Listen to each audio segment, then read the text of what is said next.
Most people never think twice about what's planted behind their house. It's just backyard space, maybe a few rocks, some grass, a fence.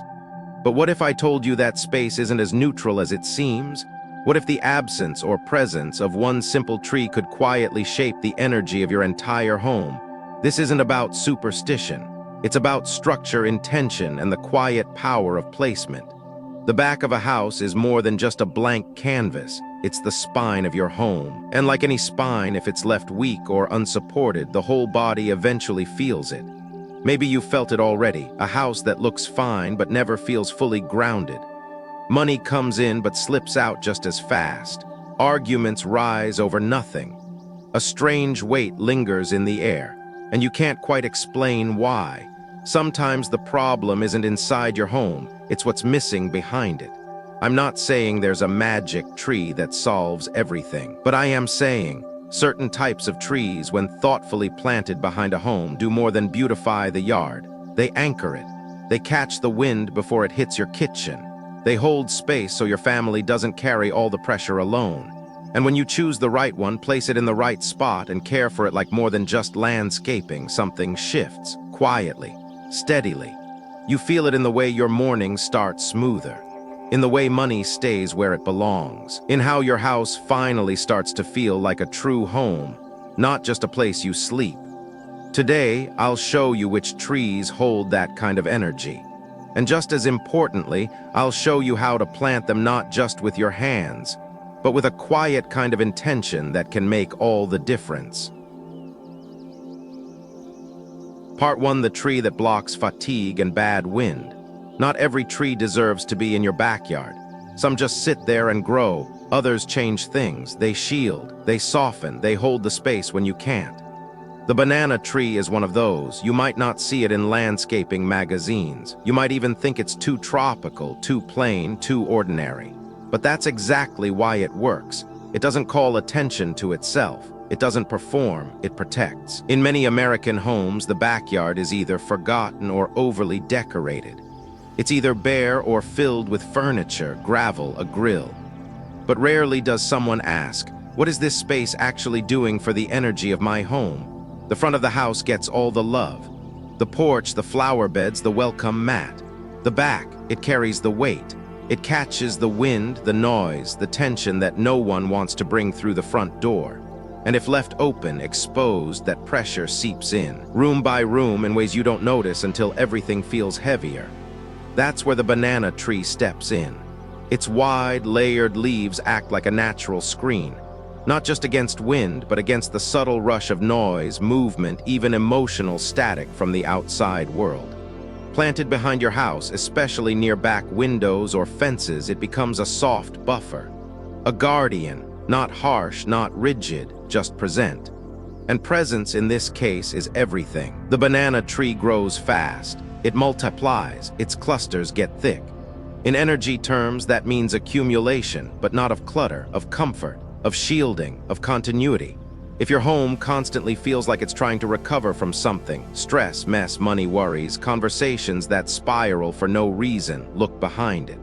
What's there? Is it open to every gust of wind, every wandering gaze, every sound from the street or neighbor's yard? The back of your home is like your own back. It doesn't need to be visible all the time, but it deserves support. That's the emotional layer. Let's talk practical.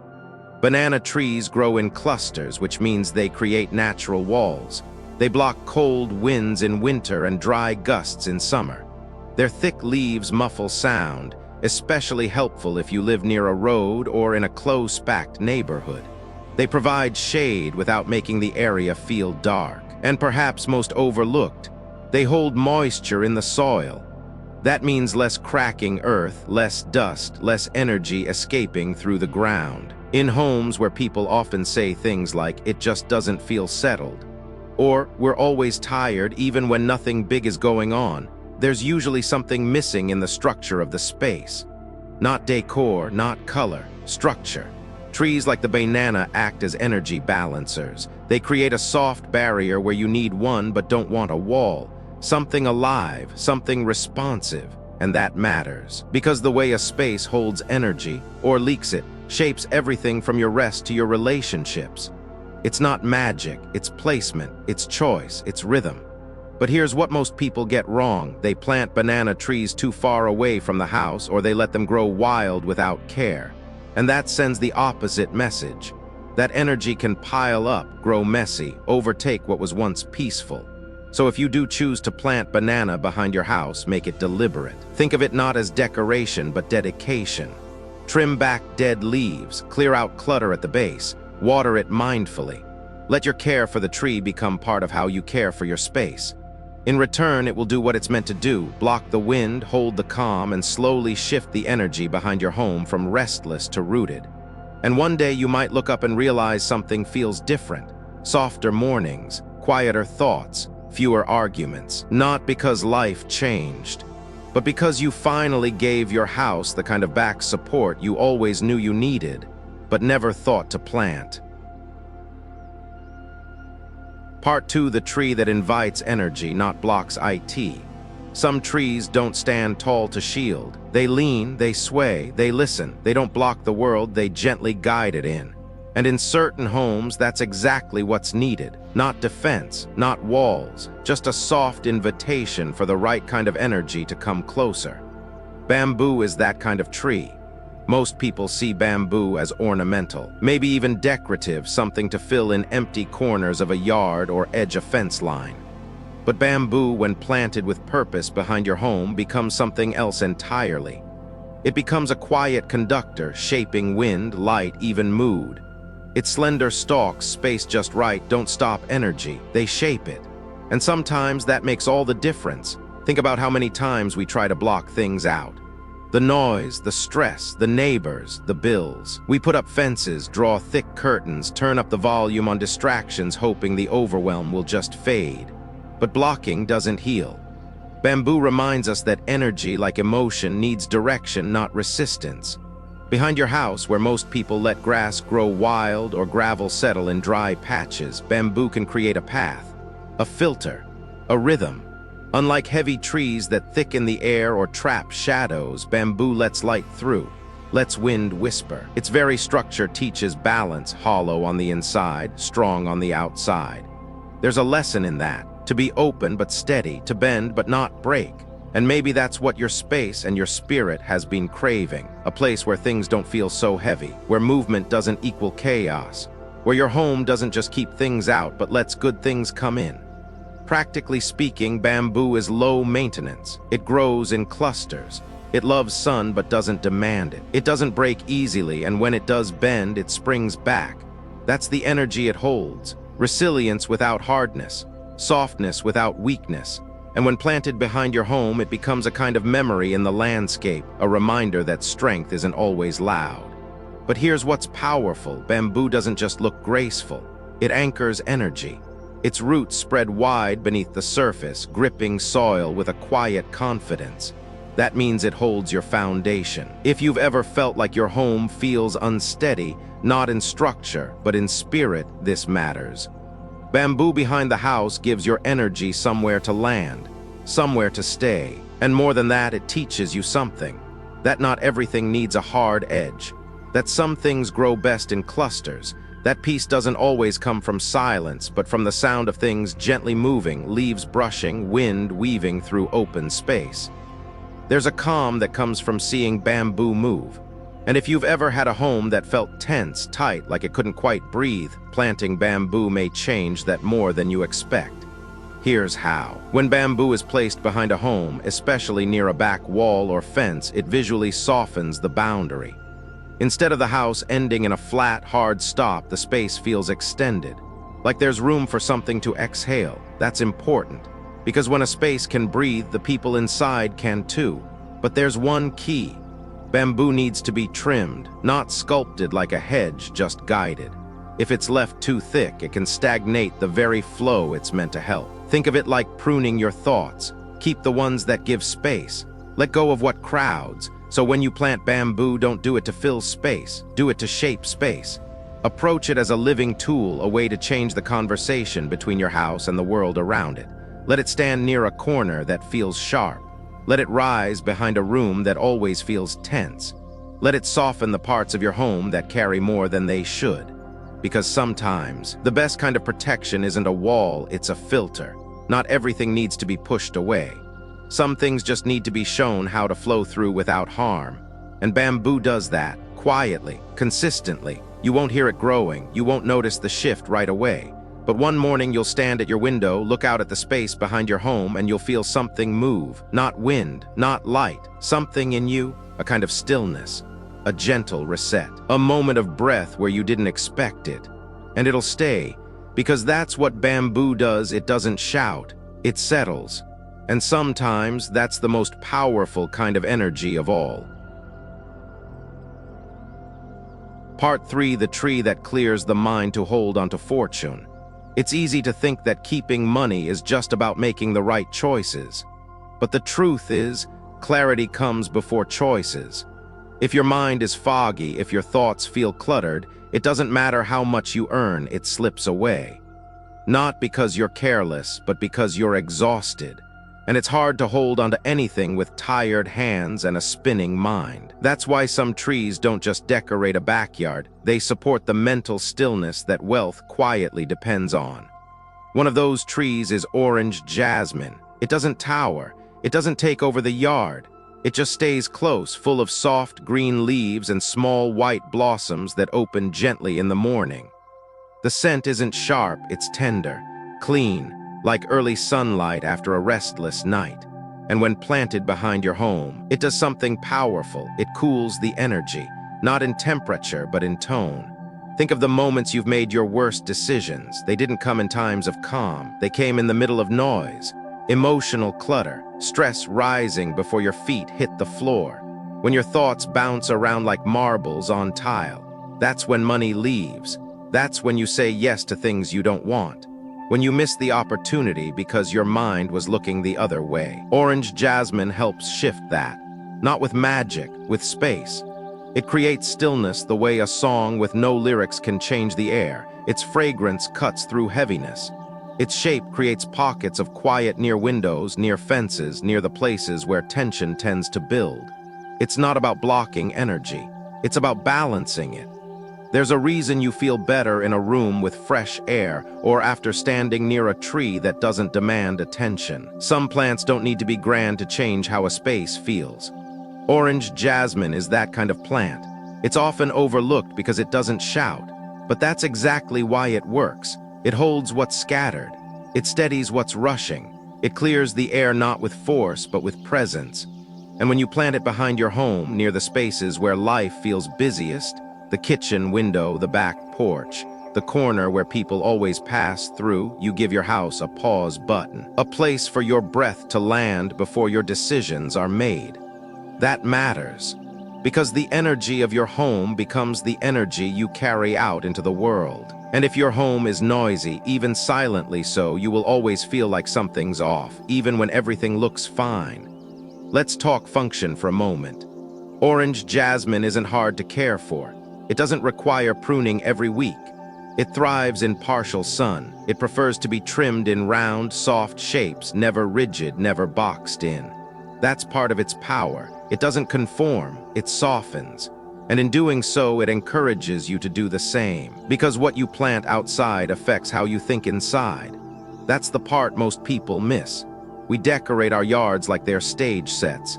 But plants aren't props, they're energy holders.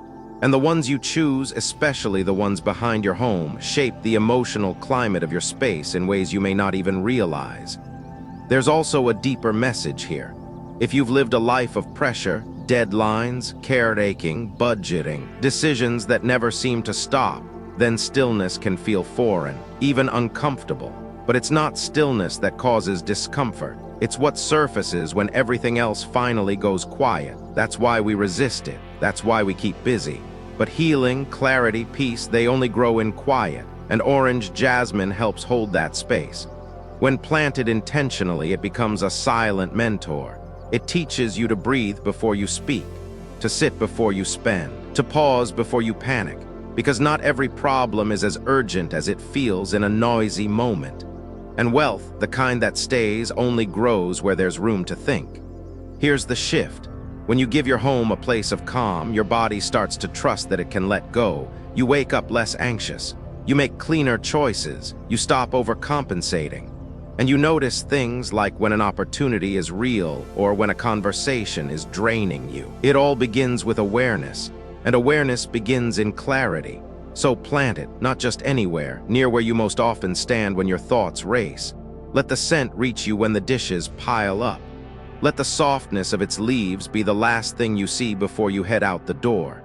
Let it remind you not everything needs a reaction, not every thought deserves to be followed, and not every opportunity is worth the cost.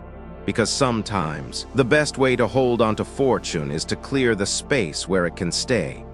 And a tree like orange jasmine, gentle and grounded, doesn't just fill the backyard. It holds the atmosphere that helps your mind come home, one quiet bloom at a time. Part 4, the tree that takes care of your body, too. You can work hard. You can plan every detail. You can even take care of everyone around you. But if your body is tired, none of it holds. Fatigue doesn't just come from doing too much. It comes from living in spaces that give nothing back, spaces that drain instead of soothe. And sometimes the remedy isn't a new vitamin or another doctor's visit or a list of wellness goals. Sometimes it's as simple and as overlooked as what's growing just outside your door. There's a kind of plant that doesn't shout for attention. It grows low, quietly near the ground. Its leaves are broad, deep green, softly textured. In some homes, it's called a weed. In others, a kitchen herb. But in the right hands and in the right spot behind your house, it becomes a quiet nurse, always present, always watching. That plant is wild betel, or what some call heartleaf, or piper. Its job is simple, to help you remember what ease feels like. When planted near the back of your home, especially near the rooms where your body works hardest. The kitchen, the laundry space, the back door where groceries and worries pass through, this plant becomes a quiet balm. Its leaves release a soft scent when brushed. Its roots hold moisture. Its presence calms inflammation, not just in the ground, but in the air. Most people wait until they are unwell to seek healing. But there is power in prevention, in designing your home not just for beauty, but for restoration. A patch of piper growing along a walkway isn't just nice to look at. It changes the tone of the space, like a soft mat for your nervous system. Like a seat that doesn't strain your back. It's subtle, but your body knows the difference. We talk so much about detoxing our lives from people, from habits, from environments, but what about detoxing the space itself? What if instead of removing things, we simply added the right ones, the kind that release natural antibacterial compounds, the kind that hold the humidity on dry days, the kind that cool the heat before it reaches your skin? You don't need a garden that impresses. You need one that restores. You need one that speaks in textures and temperatures, not just colors. And a plant like wild betel does exactly that. It says, "I'm here, I don't need much, but I give more than you think." There's something beautiful about a plant that thrives in the background. It mirrors the way so many of us live, showing up every day, doing the invisible work without applause. And maybe that's why it resonates so deeply. Because we're tired, not dramatically, just daily. And we crave places, even small corners behind our home, that tell us, you can rest now. And here's where the shift happens. When you create a space that tends to your body, even in small ways, you start to treat your time differently. You stop rushing past moments. You linger longer on the porch. You breathe deeper in the morning. Your body doesn't just survive the day, it meets it. This isn't philosophy, it's physiology. When your body is surrounded by natural green, your heart rate drops, your cortisol lowers, your digestion improves. The piper plant may not fix your entire health journey, but it can be part of a new pattern, one where the environment doesn't demand from you, it gives. So here's the invitation. Plant this behind your house not just as a touch of green, but as an act of care. Let it grow in the shade. Let it spill gently over stones. Let it become a soft border between the hard edge of your day and the place where you unwind. And every time you pass by it with arms full of groceries or shoes still dusty from errands, notice how your breath shifts. It will, because something in you recognizes softness, even when the rest of life forgets. Let your backyard remind you, healing isn't loud. It doesn't come in grand gestures. It comes in small, steady touches, in green that grows without asking, in leaves that cool without trying, in the quiet message that says, you don't have to hold it all the time. And that's what the right tree or plant does. It holds what your body has been too tired to hold alone. Until one morning you wake up not aching, not rushed, but simply ready. Part 5, the tree that becomes a backbone. Every home has a front, a place that says welcome. A porch light, a doormat, a wreath on the wall, but what holds the house upright isn't what faces the street, it's what stands behind it, quietly, unseen, strong.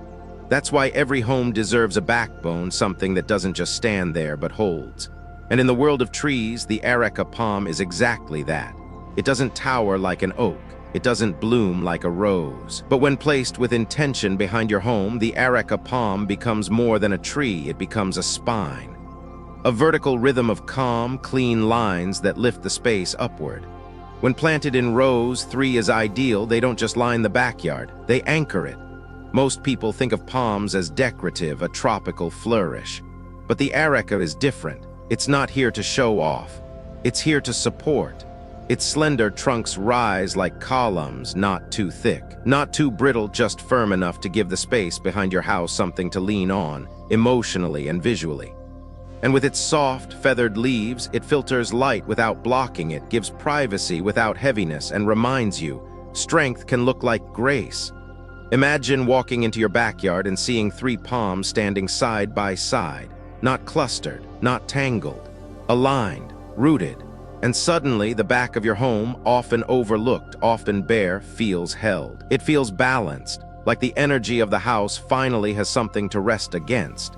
This kind of planting isn't just about looks, it's about message. Because when you plant 3 palms, you're not just arranging trees. You're setting intention, 3 generations, 3 chapters, 3 layers of stability. 1 tree for your past, 1 for your present, 1 for what's still coming.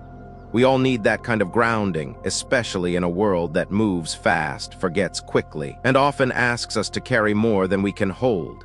The Areca palm doesn't fix life, but it holds space for life to unfold. And when it stands behind your home, it sends a quiet signal. This place has a backbone. This place knows where it stands. And like any backbone, it doesn't need praise. It just needs to be strong enough to hold you when things feel soft, when your days are long, when decisions weigh heavier than they should, when you're holding things in for the sake of everyone else in the house. That's why this tree matters. Not because it brings flowers or fruit, but because it brings form. And form is what keeps a space from falling inward. It's what helps you remember your own alignment, what you've come through, what you're standing on, and what still needs to be supported.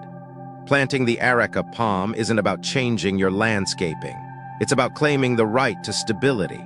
It's about making a quiet declaration. This home stands tall because something holds it from behind. And in time, maybe without even realizing it, you'll notice the difference. Arguments don't echo the same way. The air feels clearer. Your routines feel steadier. Not because you changed your life, but because your space started reflecting the steadiness you've needed all along.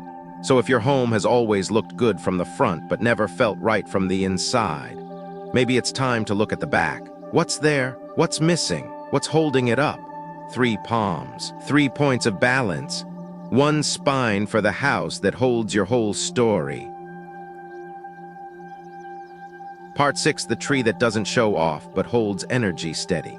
Some trees don't climb high, they don't bloom bright, they don't grab the spotlight or ask to be seen, but they stay, through seasons, through silence, through storms.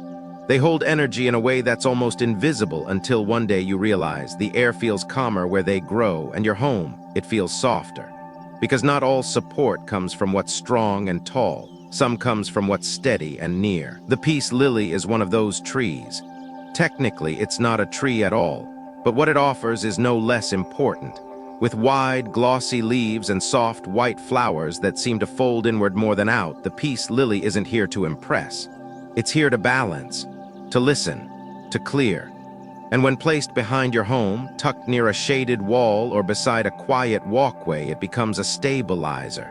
Not just for the air, but for the entire emotional tone of your space. Because every home has its own rhythm. Some loud, some anxious, some always on edge even when no one's fighting. That's the kind of energy the peace lily knows how to catch. It absorbs what doesn't belong, toxins, yes, but also tension. It holds humidity so the air feels full but not heavy. It turns sharpness into softness, like a cushion placed beneath a heavy box. In homes where life feels rushed, where people walk fast, talk fast, clean without breathing, this plant slows things down. Not by forcing stillness, but by gently suggesting it. By its very shape, it reminds us to soften our pace, to lower our voices, to notice the room we're in before rushing to fix it. And maybe that's the point. That not everything in your home needs to stand tall or be seen to matter. That sometimes the most valuable support is the one that doesn't ask anything from you. It just holds the atmosphere steady, even when you're not paying attention. The peace lily works especially well near water sources, outdoor faucets, hoses, or drainage points. It likes the cool, it likes to nestle in, and when it's happy, it quietly thrives. You won't see fast growth, you won't hear it rustle. But what it does is powerful. It evens out emotional spikes. It dampens conflict. It fills in the empty air between people so tension has nowhere to land. This isn't poetic fluff. It's environmental impact. Our nervous systems respond to what's around us. And in spaces filled with sharp lines, hard corners, and digital hums, we need places of softness. Places where nothing demands, nothing performs, just grows. The peace lily has been called the mother's plant, not because it mothers you, but because it carries the same quiet steadiness many women carry for their families. The kind that doesn't get thanked but always shows up. The kind that stays rooted even when the rest of the house feels like it's unraveling. And that's why this plant matters, especially behind your home, in the spot where nobody looks, the place where leftovers go, where boxes pile up, where shadows sit a little longer. Let the peace lily reclaim that space. Let it become the silent presence that steadies everything around it, like the soft click of a door finally closing gently. Like the moment when the noise fades and you realize you're still standing. Some energy doesn't need to be bright. It just needs to be unbroken. That's what the peace lily offers. Consistency, clarity, calm. So plant it where you need something to stay, somewhere the wind hits a little too hard, somewhere arguments echo, somewhere you've stood feeling like no one sees how much you've carried. Let the peace lily see it. Let it hold it silently. And one day, as you pass by it on a quiet morning, coffee in hand, sun just rising, you might notice the air feels a little thicker. Not heavy, it just full, like something finally is staying where it belongs. That's the power of a plant that doesn't show off. That's the power of energy held steady. Part 7. Ritual activating the flow of energy. There's one final step. And it has nothing to do with which tree you chose, how perfect the placement was, or even how beautiful your backyard looks now. It has to do with what's unseen, the pause, the breath, the moment you decide. This space is alive now. Because energy doesn't just flow because you plant something. It flows when you tell it to, when you greet it, when you open the door and ask it to stay. This isn't a ritual for ceremony. It's not scripted. It's not complicated. It's personal. It's about being present. Here's how it begins. One morning before the noise starts, before coffee, before to-do lists, step outside, barefoot if you can. Let your feet touch the ground behind your house. The soil, the stone, even the worn path you've walked 100 times. Stand near the tree that matters most to you, the one you planted not just with your hands, but with your hope. Place one hand gently on its trunk or its leaves or even just near it, and say nothing at first. Just notice the air, the scent, the way the light hits that part of the yard. Let yourself settle. Then when your thoughts slow, speak, not out loud if that feels strange. Just clearly, inwardly. This home is steady now. This ground holds us. This tree remembers. You don't need fancy words, you just need honesty. If you've been carrying something, fear, stress, fatigue, name it, and offer it to the ground beneath that tree. Then imagine the roots pulling it downward, not to bury it, but to transform it so you don't carry it back inside. And then ask the tree or simply the space to help you hold what matters. Maybe it's peace, maybe it's clarity, maybe it's rest. Say it simply. Let this place hold calm when I forget how. Let this space stay clear even when I can't be. And that's it. A ritual doesn't need candles or incense or symbols. It needs presence. A moment when you meet your own space like an old friend. When you stop treating your home like a thing you manage and start treating it like a body, one that breathes, holds, remembers. This kind of ritual doesn't change the world in an instant, but it changes your footing. You walk back inside lighter, more aware, more grounded. You respond differently, choose differently, and slowly the house shifts too. Not because of magic, but because of meaning. You gave it one. So do this ritual often, not daily unless it calls you, but regularly, when things feel off, when things feel new, when a season turns, when something heavy finally lifts. Let your trees know, let your home know, and most importantly, let yourself feel the shift.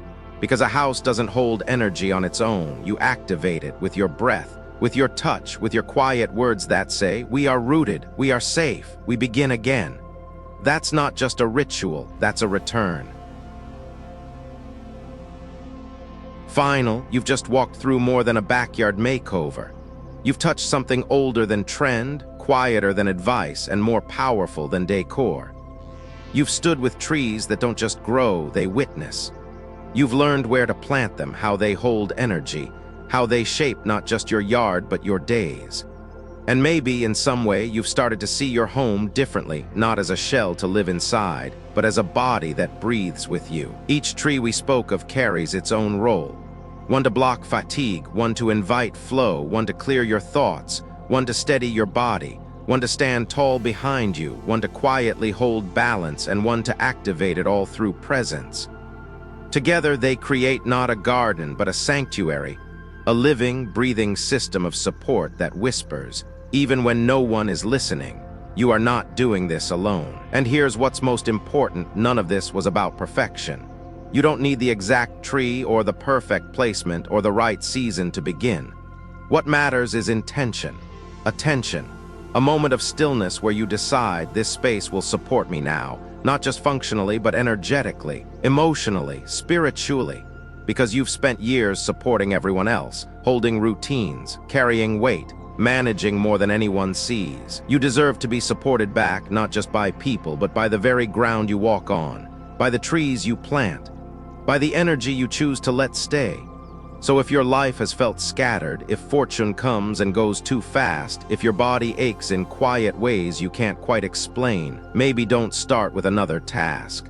Start with your space, with the back of your house, with the roots waiting to grow into steadiness. And let your trees remember for you the strength you forgot you had, the peace you still deserve, and the home you're allowed to return to again and again.